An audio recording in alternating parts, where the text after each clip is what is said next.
Salut tout le monde, je me permets de prendre un peu de temps sur le début de la vidéo pour vous dire quelques mots. Alors déjà premièrement, bonne année à tous, que cette année vous soit belle et joyeuse. Ensuite, je voulais juste vous dire que cette vidéo est la suite sans transition de C'est quoi la diff épisode 2, partie 1. Donc bien évidemment, si vous n'avez pas vu la partie 1, je vous invite fortement à aller la voir. Dans cette vidéo, nous allons évoquer quelques moments uniquement présents dans les livres. Donc si vous n'avez vu que les films, vous allez découvrir des moments dont vous n'avez même pas idée. Je vous ai résumé des passages assez longs dans les livres et j'espère avoir été le plus clair possible. Et donc sans plus de blabla, je vous dis à la prochaine et bonne vidéo. Partie 3. Tom Bombadil, Bombadillon. Durant leur fuite de la comté, les 4 hobbits se reposent près d'un vieux saule. Mais Merry et Pippin se retrouvent piégés par ce dernier. C'est une sorte d'arbre magique. Sam et Frodon tentent de les libérer, mais en vain. Et en désespoir de cause, Frodon appelle à l'aide. Et c'est à ce moment que Tom Bombadil entre dans l'histoire. Tom entend Frodon et arrive près du saule. Et il se met à chanter une chanson. Et la chanson a pour effet que l'arbre relâche son empreinte des 2 hobbits. C'est la puissance de la fougue. Il les emmène donc chez lui et il rencontre Bédor, sa femme. Bédor est un personnage très mystérieux, comme Tom. Elle ressemble à une elfe et dégage un aura doré. Après s'être reposé et avoir fait connaissance après quelques temps, Tom évoque les raisons du voyage de Frodon. Et il lui révèle qu'il sait ce qu'il transporte. Tom demande alors à Frodon s'il pourrait le voir. Frodon le sort et le lui tend, sans savoir pourquoi il le fait. Tom le prend et le fait tourner un peu entre ses doigts, comme un magicien qui nous fait un tour. Puis il l'enfile, mais au grand étonnement de tous, il ne disparaît pas. Il le rend ensuite à Frodon qui se demande si c'est vraiment l'anneau unique. Et il l'enfile pour la première fois de sa vie. Et il disparaît. A partir de là, on se demande pourquoi Tom n'a pas disparu quand il a mis l'anneau. Mais on verra ça un peu plus loin. Une fois bien reposés, ils doivent reprendre la route. Tom décide de les accompagner pour leur montrer le chemin. Et il leur apprend une chanson qui pourrait les sauver s'ils sont en danger. Ils finissent par se séparer et les 4 hobbits continuent leur route. Mais durant leur route, ils sont piégés par un être des Galgal. Une sorte d'esprit pillant et tuant les voyageurs égarés. L'esprit s'apprête donc à les tuer quand Frodon, le seul encore éveillé, murmure la chanson que Tom leur a appris. Frodon entend quelqu'un au loin continuer haut et fort la chanson, et Tom entre dans l'antre du Galgal en chantant et en faisant tout péter sur son passage. Il libère l'esprit avec une chanson, De la fougue. et emmène les 4 hobbits jusqu'à Brie. A partir de là, on voit plus jamais Tom de toute l'histoire. Plus tard, lors du conseil d'Elrond, après que Frodon ait raconté tout ce qu'il a vécu depuis son départ de la comté, et donc attiré l'attention sur Tom et son pouvoir sur l'anneau, Gandalf nous apprend que c'est l'anneau qui n'a aucun pouvoir sur Tom, car il est son propre maître, et que entre autres l'idée pensée par quelques personnes qui est de donner l'anneau à Tom pour qu'il le cache, est une très mauvaise idée. D'une part car Tom prêterait pas assez d'attention à l'anneau pour qu'il le mette vraiment en sécurité, il le jetterait probablement, et que cacher l'anneau ne ferait que repousser le problème à plus tard. C'est à partir de là que je lance ma théorisation de comment fonctionne l'anneau. On peut donc résister au pouvoir de l'anneau à condition qu'on soit son propre maître. Mais qu'est-ce que ça veut dire être son propre maître? Tom est une sorte d'ermite, il vit dans sa forêt avec sa Bédor, il n'est sous l'autorité de personne. Il n'a à se soucier de personne, il fait ce qu'il veut, où il veut, quand il veut. C'est ça être son propre maître. C'est pas très facile à expliciter, mais en gros ça voudrait dire que quiconque souhaitant posséder quelque chose qu'il n'a pas, serait sous l'influence de l'anneau. Et que en gros Tom, vu qu'il a déjà tout ce qu'il peut rêver, l'anneau ne fonctionne pas sur lui. Clairement Tom sauve tout le premier tome de sa présence. Il a marqué mon esprit en me faisant dire j'espère que je le verrai par la suite. Mais non, on a juste Sam qui pendant qu'il avance dans la grotte de l'araignée, pense au réconfort que Tom lui apporterait s'il serait avec lui. En faisant une simple recherche sur internet, je suis tombé sur un mec qui avait écrit un essai sur Tom et Bédor. Il y a plein de liens sur tout l'univers, donc si vous avez lu les livres, je vous conseille d'aller le voir. Les abus de Tolkien. À chaque fois vous pensez savoir tous les trucs what the fuck sur Tolkien, il y en a toujours un qui vient surenchérir. Au-delà d'avoir imaginé des langues pour chaque espèce et chaque coin de la Terre du Milieu, Tolkien a aussi créé un calendrier différent pour tout le monde. Non mais encore une fois, c'est se mettre une putain d'épine dans le pied. Imaginez que l'autre il connaisse pas votre calendrier. Comment vous faites? Il a aussi fait des arbres généalogiques à plus savoir qu'en foutre. Bon c'est sympa de savoir qui c'est qui a eu des enfants dans nos 4 hobbits et tout ça, mais savoir qu'un des arrière-arrière-grands-pères de Frodon s'appelait Gormadoc, la fouille profonde, quoique la fouille profonde, ça peut en dire long. Les abus de Tolkien. Sam abandonne Frodon. Revenons, nous avions laissé Sam au moment où il abandonne Frodon. Petit récap de la situation, Gollum a réussi à piéger Sam et Frodon, il les a emmenés dans une grotte où vivait une araignée qui a piqué Frodon et qui tomberait de mort. Du moins Sam le pense, et vu qu'il doit continuer absolument la quête, il prend quelques affaires à Frodon. Il prend bien évidemment l'anneau, mais aussi Dar et la fiole de Galadriel. La suite, tout le monde la connaît, Sam retrouve et sauve Frodon dans une tour orque. Mais savez-vous ce qui se passe entre ces deux moments? Dans le livre, on a le droit à une aventure solo pour Sam. Donc on commence juste après que Sam ait récupéré les affaires de Frodon. Sam avance et laisse Frodon derrière lui, mais il entend des orques approcher. Les orques viennent vers lui et il a aucun moyen de se cacher de leur passage. La seule solution qu'il a, c'est de mettre l'anneau. Au passage, je crois que c'est la seule fois où on a vraiment une description des pouvoirs de l'anneau. On nous dit que l'ouïe de Sam s'affine tandis que sa vue se floute. Le monde devient gris et brumeux, et du coup ça colle plutôt bien à la représentation qui est faite dans le film. Puis Sam se rend compte que sa place est aux côtés de Frodon, même si ce dernier est mort. Il est l'unique porteur de l'anneau et il ne se sent pas de faire le reste du voyage sans lui. Il décide donc de retourner à son corps. Mais les orques qui sont passés près de lui quand il a mis l'anneau emmènent le corps de Frodon à travers la grotte de l'araignée, où se trouve un passage passant sous la tour dans laquelle Frodon doit être amené. Sam les suit, toujours l'anneau au doigt, et arrive devant un mur derrière lequel il entend deux orques parler. Ces deux orques lui apprennent que Frodon est toujours en vie et qu'il a juste été empoisonné par l'araignée. Sam arrive à pénétrer dans le passage, remotivé par le fait d'apprendre que Frodon est toujours en vie. Il s'aventure avec fougue dans le passage à la poursuite des deux orques qu'il a entendu parler. C'est à peu près à ce moment qu'il entend les orques s'entretuer dans la tour. Il arrive à sortir de la tour et peut donc voir la tour dans laquelle Frodon a été emmené, mais aussi la montagne du destin. À ce moment-là, il se rend compte que l'anneau a pris une trop grande influence sur lui-même. Du coup, il le range et ne le touche plus jusqu'à ce qu'il le rende à Frodon. Ce passage est très touchant dans le livre.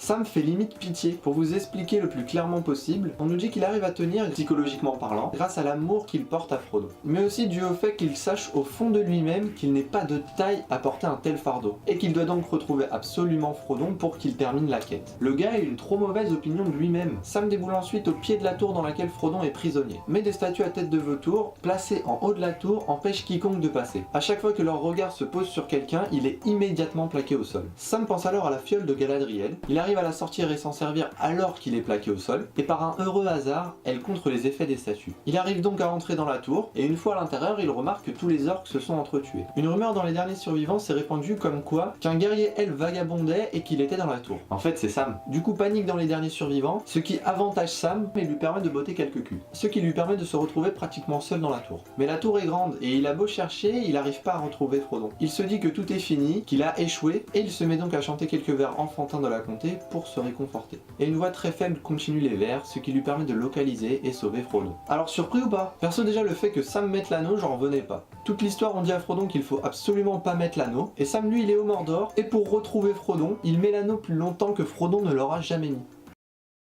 Les abus de Tolkien. Alors voilà, ça va être le dernier abus de Tolkien. Et je pense qu'après celui-là, vous allez tomber sur le cul. Le gars a réécrit certains passages du Seigneur des Anneaux, car il ne correspondait pas avec les phases de la Lune. La vraie Lune, dans le vrai monde. La Lune, elle n'était pas alignée comme il le souhaitait, et il a réécrit certains passages juste pour ça.